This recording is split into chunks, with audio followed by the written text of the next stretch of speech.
السلام علیکم ورحمۃ اللہ وبرکاتہ۔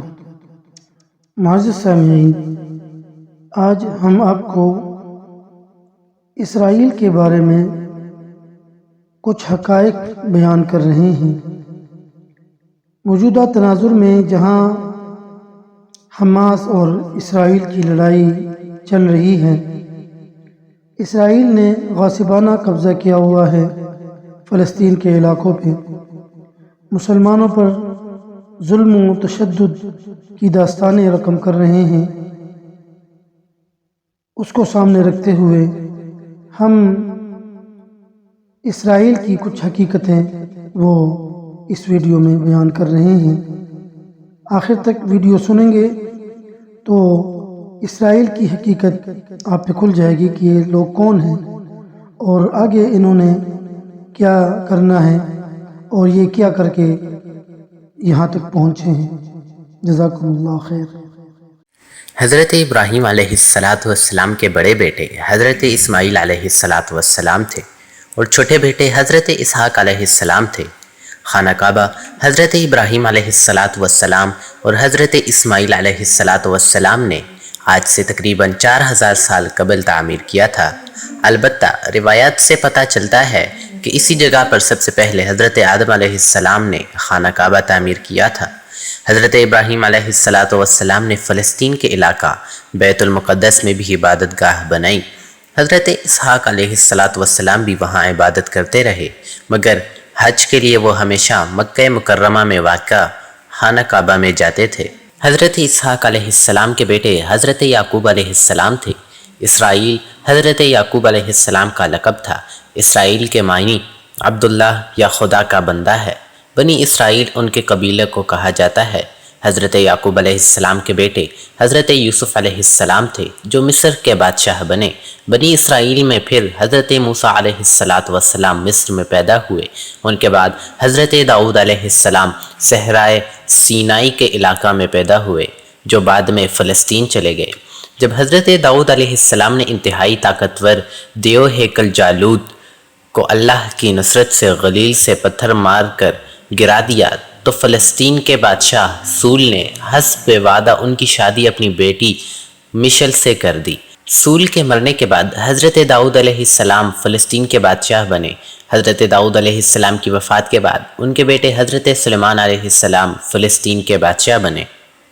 اللہ سبحانہ و تعالی نے ہوا، جن اور ہر قسم کی جانور حضرت سلیمان علیہ السلام کے تابع کر دیے تھے۔ قبل مسیح 1961 سے 922 کے دوران حضرت سلیمان علیہ السلام نے جنوں کی مدد سے مسجد الاقصیٰ اسی جگہ تعمیر کروائی جہاں حضرت ابراہیم علیہ السلام نے عبادت گاہ تعمیر کرائی تھی۔ 586 قبل مسیح میں یہ ریاست 2 حصوں میں تقسیم ہو گئی۔ جنوبی علاقہ پر بابل کے لوگوں نے قبضہ کر کے عبادت گاہ مسمار کر دی اور بنی اسرائیل کو وہاں سے نکال کر اپنا غلام بنا لیا۔ اس کے 100 سال بعد بنی اسرائیل واپس آنے شروع ہوئے اور انہوں نے اپنی عبادت گاہ تعمیر کی، مگر اس جگہ نہیں جہاں حضرت سلیمان علیہ السلام نے عبادت گاہ بنوائی تھی۔ 333 قبل المسیح میں سکندر اعظم نے اسے یونان کی سلطنت میں شامل کر کے بنی اسرائیل کو وہاں سے نکال دیا۔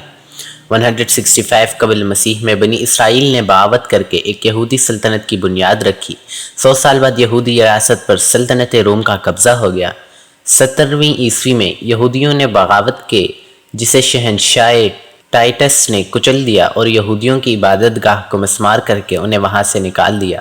روم کے بادشاہ حیدریہ نے یہودیوں کو شروع میں بیت المقدس آنے کی اجازت دی، لیکن بغاوت کرنے پر بیت المقدس کے شہر کو مکمل طور پر تباہ کر کے یہودیوں کو غلام کے طور پر بیچ کر شہر بدر کر دیا اور ان کے واپس بیت المقدس آنا ممنوع کر دیا۔ 624 عیسوی تک فلسطین پر ایرانیوں کی حکومت رہی اور بتایا جاتا ہے کہ انہوں نے یہودیوں کی عبادت کرنے کی کھلی چھٹی دے دی تھی، مگر انہوں نے مسجد الاقصیٰ میں عبادت نہ کی اور عرب عیسائیوں پر بہت ظلم کیے۔ اس کے بعد بازنطینی حکومت آئی جس نے 636 عیسوی میں مذہبی پیشوا کے کہنے پر بغیر جنگ کے حضرت عمر رضی اللہ تعالی عنہ کو محافظ اور امن کا پیغمبر قرار دے کر بیت المقدس ان کے حوالے کر دیا۔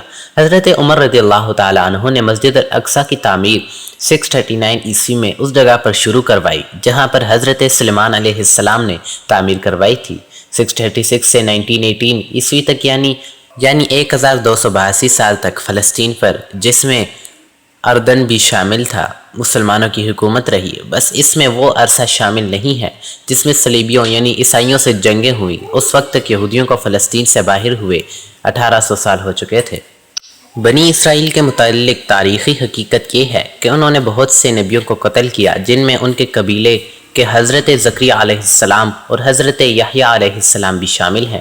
حضرت عیسیٰ علیہ السلام بھی اسی قبیلے سے تعلق رکھتے تھے۔ ان کو بھی قتل کرنا چاہا مگر اللہ نے انہیں بچا لیا اور ان کے کسی ساتھی کو صلیب پر سولی پر چڑھا دیا۔ تاریخ گواہ ہے کہ یہودیوں نے ہمیشہ ظلم ڈھائی ہے، چاہے وہ نبی ہوں چاہے وہ خلق خدا، آج بھی وہ یہی کر رہے ہیں۔ اللہ تعالیٰ تمام مسلمانوں کو اتفاق و اتحاد کی دولت نصیب فرمائے، آمین۔